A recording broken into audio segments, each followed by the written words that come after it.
Loss doesn't get swept away or ignored. In Joel 2:25, there's a promise. I will restore the years that the locust has eaten. The book of Joel is all about how God brings restoration after destruction. Faithful endurance doesn't go unnoticed. God responds with restoration. Human weakness is where God's power shows up the most, and that's what Paul meant in 2 Corinthians 12:9. And he said, "My grace is sufficient for you." Paul knew suffering inside and out, and he learned that being broken is not a reason to give up. And it's how God works through us. When life gets unsettled, endurance keeps us steady.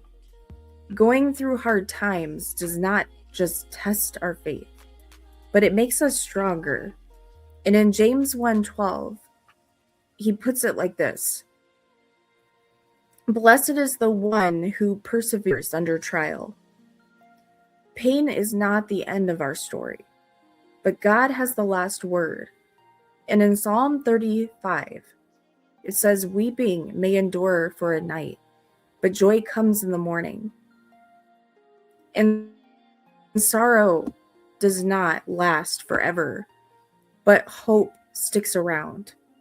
And at first, pain just feels like pain. But over time, something solid forms inside of us. And in Romans 5:3, it's clear: suffering builds perseverance. And perseverance shapes our character.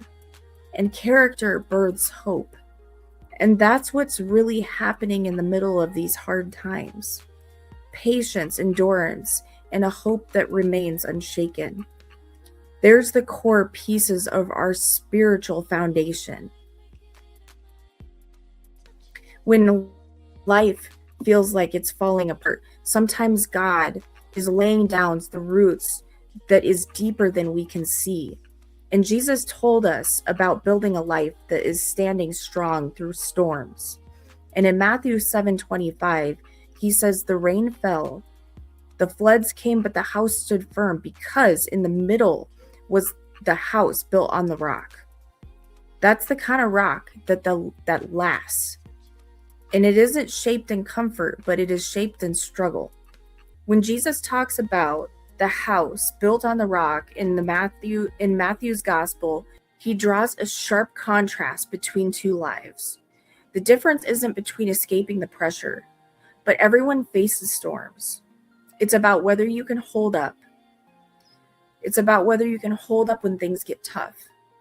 He's not just making a point about stability, but this is about the gap between hearing and doing, and knowing the right thing to do and living it out. Build on the rock and find yourself steady and standing through the storms. But if you settle for sand, things fall apart, and it's not only about destruction, but it's about living without depth because you haven't surrendered to something solid. The storm doesn't build your foundation. It shows you what you've really anchored yourself to.